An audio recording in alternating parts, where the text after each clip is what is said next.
Hey y'all, since we're all at home self-isolating and can't go to the gym, I just want to give y'all a little option of a workout that you can do at home that is fun and unpredictable. This workout, anybody who wants to can do it. It lasts around 30 minutes. That's the time that I've got it set for. If you want to go longer than 30 minutes, you can, or shorter than 30 minutes, you can, just whatever you want to do. So what you'll need is you'll need a dice from a board game. I, for one, stole the one out of our Monopoly board game. If you do not happen to have one of these, you can get on your phone and you can Google a dice that you can roll online. So this workout consists of 6 different exercises. 6 because there's 6 sides on this dice, and the dice is going to decide what exercise that you do every time that you do it. Each exercise, when you roll the dice, you will do 10 reps of. If the exercise happens to be unilateral, meaning that you do it on a single side of your body, then you'll do 10 reps on each side. All right, hope you all enjoy this workout. The first workout, which is going to represent the number 1 on the dice, is going to be a single leg split squat. So in order to do this, I have chosen to use a book bag to add a little bit of resistance. You don't have to add resistance if you do not want to, but I like to add a little weight. So what you're going to do is you're going to have one leg out in front and one leg behind you. This is one of those unilateral workouts where you do 10 on each side. So what you're going to do is you're going to make sure you're looking straight forward. You got your shoulders back, and you're going to drop that back knee straight down and then push back up. So a reference point that you can use is this front knee here. When you drop that back knee down, you don't want that front knee going in forward. You either want it to be right behind that front toe or right above it. Okay, so in order to make this a little easier, what you can do is instead of going all the way down, you can just go to about 50% and push back up. To make this a little bit harder, I've chosen to use a chair to do an elevated single leg split squat. You can use whatever you need to elevate it. So what you're gonna do is, and hopefully I do this right the first time, you're gonna take that back foot and you're going to rest it on the chair. And what you're gonna do is now you're elevated, so you're still gonna be looking straight forward with your shoulders back. You're still gonna drop that back knee straight down. It's just gonna be a little bit more difficult, okay? So that is the first exercise that you will be doing.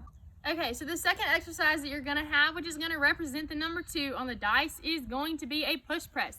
This exercise is meant to be explosive. So I've chosen to use this box with some stuff in it and one of my textbooks to add resistance. Again, you don't have to necessarily add resistance if you do not want to.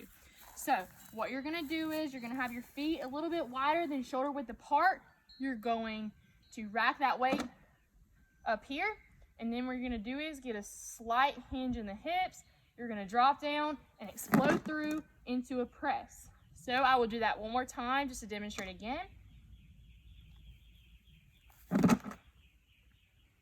And that is a push press, which is gonna be number 2 on the dice.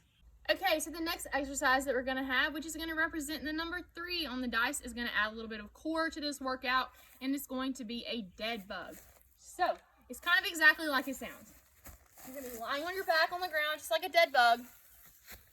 You're going to have your hands in your air, your knees and your hips at 90 degrees, and you're going to do opposite arm to opposite leg.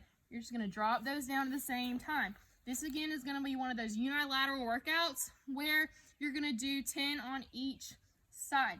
Okay, so if you need to make this a little easier, you can take the arms out and you can just slowly drop that foot down, okay? And that is a dead bug. Okay, so the next exercise that you're gonna have, which is gonna represent number 4 on the dice, is gonna be everybody's favorite, a burpee. This is gonna be a full body exercise that is gonna add a little bit of cardio. Okay, so we have a few variations of the burpee that we can do just to make it a little bit easier and a little bit harder.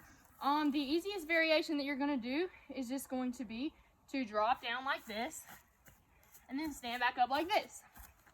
All right, to make that a little harder, you can go here, add in that jump, and then to go into the hardest variation of the burpee, you're gonna come down, you're gonna add in a push-up, and then jump back up.